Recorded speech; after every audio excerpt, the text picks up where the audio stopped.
Hello and welcome to Career Foundation. मैं प्रकाश राणा। दोस्तों, 3 फरवरी 2021 का दिन झारखंड के छात्र छात्राओं के लिए सबसे काला दिन था, क्योंकि इस दिन ने झारखंड के मुख्यमंत्री का एक फैसले ने बहुत सारे छात्र छात्राओं को 4 साल, लगभग 5-6 साल जो है बर्बाद कर दिया है।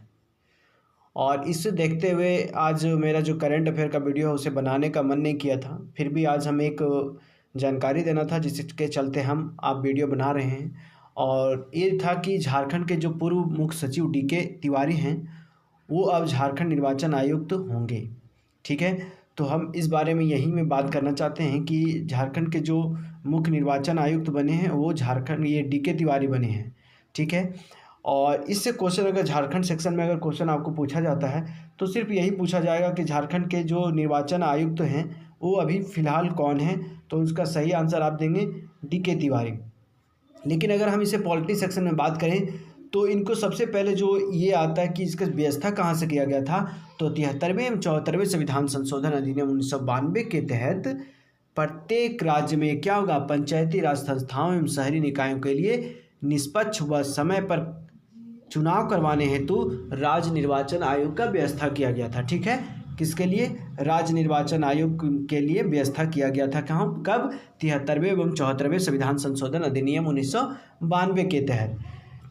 अब पूछेगा कि इसका जो शक्ति प्राप्त होता है, जो राज्य निर्वाचन आयुक्त है उसका शक्ति कहाँ से प्राप्त होता है, तो इसे शक्ति जो है राज्य निर्वाचन आयुक्त के जो शक्ति है, क्या राज्य में पंचायत के समस्त निर्वाचन और नगर पालिका के समस्त निर्वाचन एवं अधीक्षण, निर्देशन और नियंत्रण जो है वो संविधान के अनुच्छेद 243 के क और 246 के जेड ए से प्राप्त होता है। मतलब जो भारत का संविधान है उसके अनुच्छेद इतना जो है 243 के क और 246 का जेड ए, उससे पंचायत चुनाव राज्य निर्वाचन आयुक्त को शक्ति प्राप्त होता है कि पंचायत के समस्त निर्वाचन और नगर पालिकाओं के समस्त निर्वाचन का कार्य उनको सौंपा जाए। ठीक है, उनको शक्ति प्राप्त होता है कि वही करवाएं।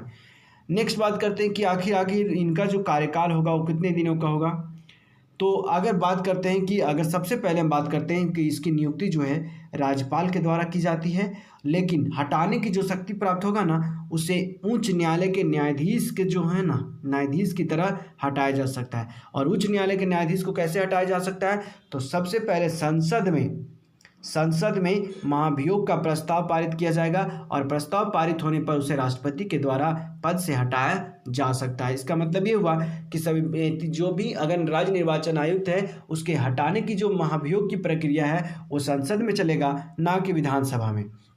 नेक्स्ट, इसका जो कार्यकाल जो इनका 5 वर्ष का होता है या 65 वर्ष, जो भी पहले हो इनका कार्यकाल वही होता है। अगर कोई मान लेते हैं कि 62 वर्ष का है, 62 वर्ष में कोई अगर बनता है तो वो 65 वर्ष तो उनका कितना 3 साल में ही हो जाता है, तो वो 65 वर्ष में रिटायर हो जाएगा, उनका कार्यकाल 3 वर्ष का रहा। और अगर कोई 60 साल में बनता है तो 65 वर्ष तक रहेगा, उनका कार्यकाल उस कंडीशन में 5 साल का हो जाता है। सो दोस्तों, ये है इस वीडियो का अंत। आशा करता हूँ यहाँ आपको कुछ जानने को मिला होगा। सो गॉड ब्लेस यू ऑल। धन्यवाद।